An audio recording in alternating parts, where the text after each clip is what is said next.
दोस्तों, आपका एक बार फिर से हमारे चैनल नोट वर्ल्ड में स्वागत है। आज की जो वीडियो है, इस वीडियो में हम आपके लिए क्लास 10th हिंदी का जो पहला चैप्टर है उसका पार्ट 2 लेकर आए हैं। इससे पहले वाली जो वीडियो थी उसमें हमने आपको इस चैप्टर में 4 पद हैं, उसमें से पहला जो पद है उसकी व्याख्या समझाई थी।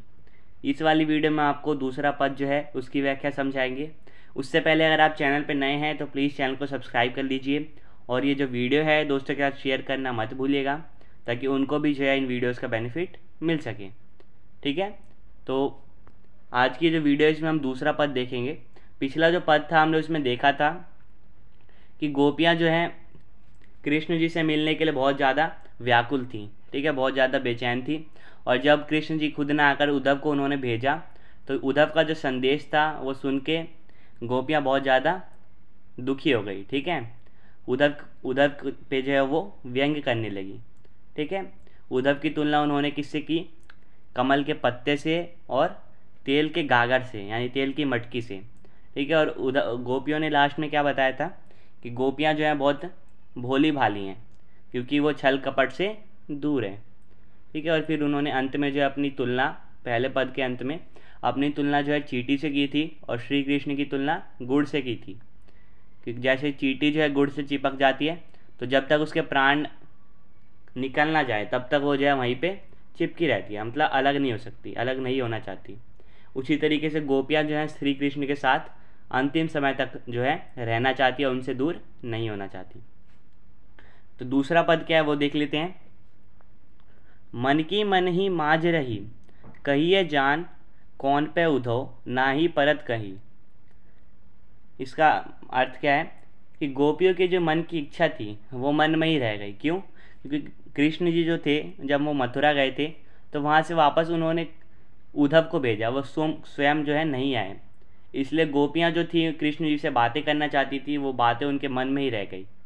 ठीक है, कहिए जाई कौन पे उधो, ना ही परत कहीं, अवधि आधार आस आवन की, तनमन किबता सही। अब इन जोग संदेशनी सुनी सुनी, बिरहिनी बिरह दही। ठीक है, तो श्री कृष्ण खुद तो नहीं आ पाए थे, इसलिए जो गोपियों की मन की बात है वो मन में भी रह गई। और उद्धव ने आके जो संदेश दिया वो योग का संदेश था। ठीक है, जिसको सुनने के बाद गोपियों का जो दुख था, विरह की वेदना थी, यानी कृष्ण जी से अलग होने का जो दुख था वो और ज़्यादा बढ़ गया। क्योंकि गोपियाँ जो थी वो प्रेम मार्ग पे चलना पसंद करती थी, योग का संदेश उन्हें बिल्कुल भी पसंद नहीं आया। ठीक है, योग का संदेश जो था जब गोपियों ने सुना तो बहुत ज़्यादा निराश हो गई, और योग का जो संदेश था उसने उनकी विरह अग्नि को बढ़ा दिया।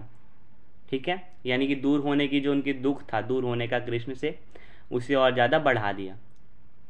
ठीक है, चाहती होती गुहारी जीतही तय, उतते धार बही, सूरदास अब धीर धरही क्यों, मर जादा न लही। फिर क्या होता है कि गोपियाँ जो हैं श्री कृष्ण से गुहार लगाती हैं। एक श्री कृष्ण ने जो है उनके साथ धोखा किया। ठीक है, क्योंकि गोपियों के अनुसार क्या था कि प्रेम की मर्यादा ये कहती है कि प्रेम के बदले क्या दिया जाना चाहिए? प्रेम। ठीक है, लेकिन श्री कृष्ण ने ऐसा नहीं किया। ठीक है, उन्होंने प्रेम के बदले प्रेम नहीं दिया, क्योंकि वो मथुरा जाने के बाद वापस लौटकर वहाँ से नहीं आए। उन्होंने अपनी जगह उद्धव को भेज दिया, और उद्धव का जो संदेश था वो गोपियों को बिल्कुल भी पसंद नहीं आया। ठीक है, यहाँ यानी कि यहाँ पे श्री कृष्ण ने जो है प्रेम की मर्यादा का उल्लंघन किया, प्रेम की मर्यादा को तोड़ दिया। किसके अनुसार है ये? गोपियों के अनुसार। ठीक है, तो यही तो था हमारा दूसरा पद। इसका एक बार मैं आपको बता देता हूँ सार क्या था। तो इसमें जो है गोपियाँ कहती है कि उनके जो मन की बात थी वो मन में ही रह गई, क्योंकि श्री कृष्ण खुद न लौटकर उन्होंने उद्धव को भेजा। ठीक है, तो वो जो कहना चाहती थी श्री कृष्ण के साथ, ठीक है, उनसे जो बात करना चाहती थी वो नहीं कह पाई। ठीक है, उसके बाद क्या हुआ, उन्होंने जो उद्धव का योग का संदेश था उसको दुख बढ़ाने वाला कहा, क्योंकि गोपियाँ जो थी उन्हें प्रेम का मार्ग पसंद था। तो योग का जो संदेश था, उनकी जो दुख था उसको उसने बहुत ज़्यादा बढ़ा दिया।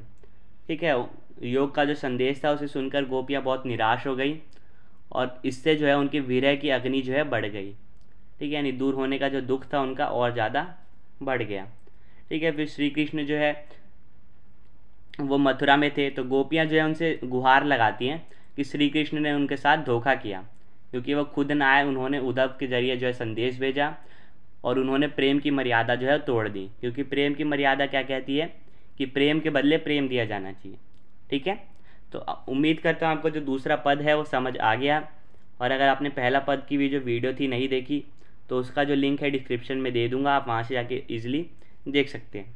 ठीक है, आपसे फिर मिलेंगे नेक्स्ट वीडियो में, तब तक के लिए bye bye, see you again and thanks for watching.